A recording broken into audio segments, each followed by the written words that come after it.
It's been said that motorcycle racing began the day the second motorcycle was built.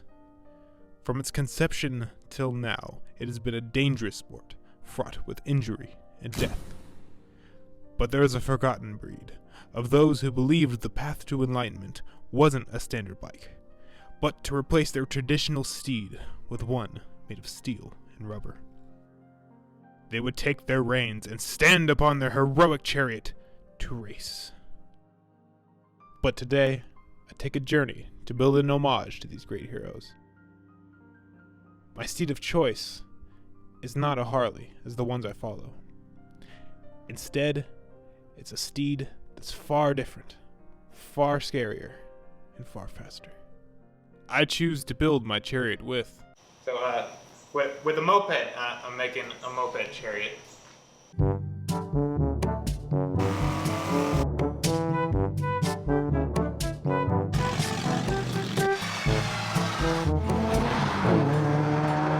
So this is the Broped.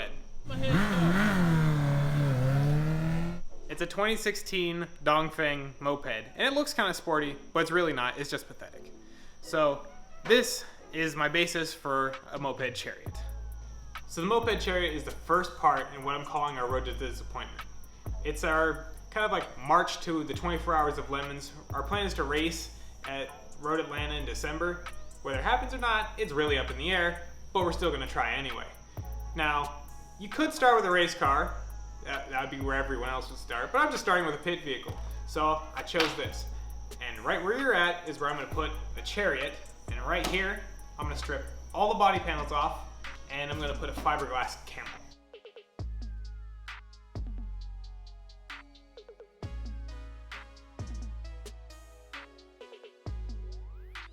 Okay, so I got the moped mostly stripped down. As you can see, there's mostly empty space here, which is why I'm so confident with this. But next steps, I'm thinking I'm gonna take off the exhaust because there's no telling where that's gonna come out of a camel. And all the controls and stuff like that can come down the gas tank because again, I don't know where on a camel the gas tank is. Oh, wait, the hump. The hump gets the fuel. I just decided that now. The hump gets the fuel. Okay, gauges. Those will go probably onto the chariot that's, non-existent. Controls. How am I controlling this thing? Well, this is my idea. Take all this junk off, then come back here, and I'm gonna have a bar. And this bar is gonna be attached to those handlebars with rope. I'm also gonna have a cable in it, so hopefully it won't snap. But then I'll have one handle like this for throttle and one handle for brake. I don't know if I'm gonna control the hydraulic brake. That's kind of more of a pain to do. But I might just go with the drum in the back. There might be some brakes on the chariot if it's a nice enough bicycle wheel or whatever to do it with. But that's kind of the idea. So how I'm gonna attach the chariot is right here. There's a perfect little thick piece of metal I'm gonna attach it to. Come out of here, some square tubing, and then have a little bar that comes, mounts up to the bottom of the chariot. I don't see why any of this is a bad idea.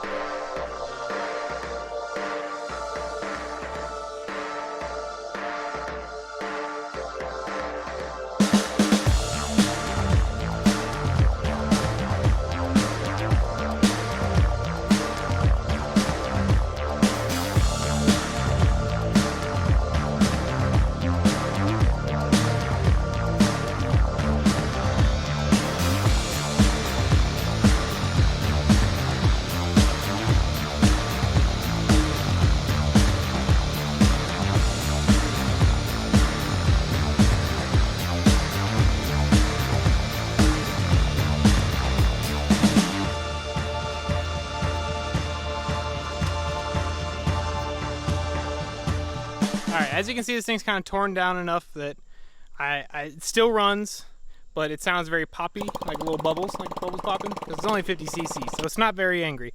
Anyway, so I've got the floor here made. This is the kind of shape that the whole thing's going to take, but then I'm going to take this bar like this, cut it about a 60-degree angle so it stands up. Hard to get a camera angle of that. That's kind of what it's going to look like, and then obviously same on the other side, then follow that little pattern there up top, and then add some struts going up to the next bar. So that's that, and then off the back I'll have another tube kind of sitting like this, or I guess it's gonna be steel rod because it's got to be the axle for that. That'll be sitting up a little bit to give myself some ride height. Then I got these square tubes here, so I'm gonna weld them on to this little spot on the frame there. So that's where it's gonna get welded on. Give myself a little bit extra, cut it off so I can make it as wide as I like. Then have it come back here and meet up with the floor. I'm gonna triangulate it somewhere up on the frame, probably somewhere about here. That way it doesn't rip off or anything like that. Maybe, you know, tie it in down there too. Just something that I don't go on a little chariot to heck. I'm not going to heck.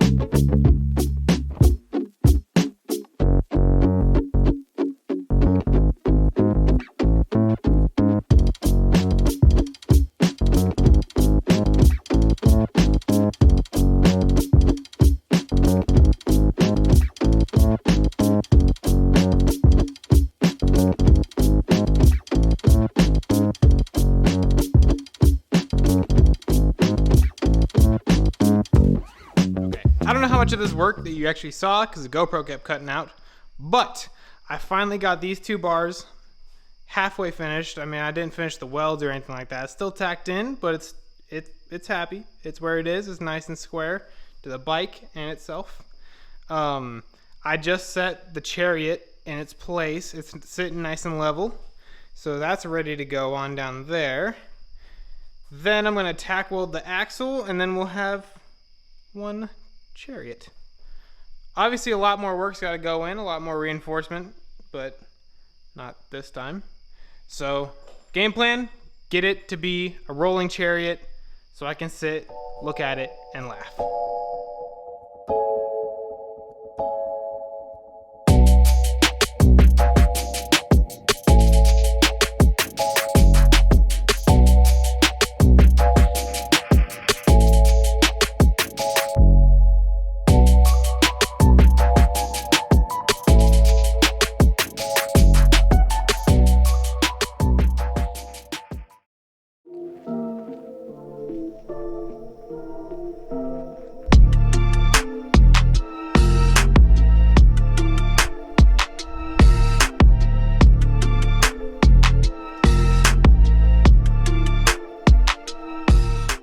So that's going to do it for this episode. As you can see, it's really starting to take shape. I mean, just look at it. It's a Chariot. It's actually a Chariot. So what's going to happen next time is I'm going to add some reinforcement, some more up here. Going to fully weld everything through and through. And big thing is I got to figure out if having the bar straight like this will work, or if I need to set it up more like a trailer where I'm going to have a hitch on the back of the moped. But that's a job for next time, because next time I plan on driving this thing. So controls, reinforcement, steering.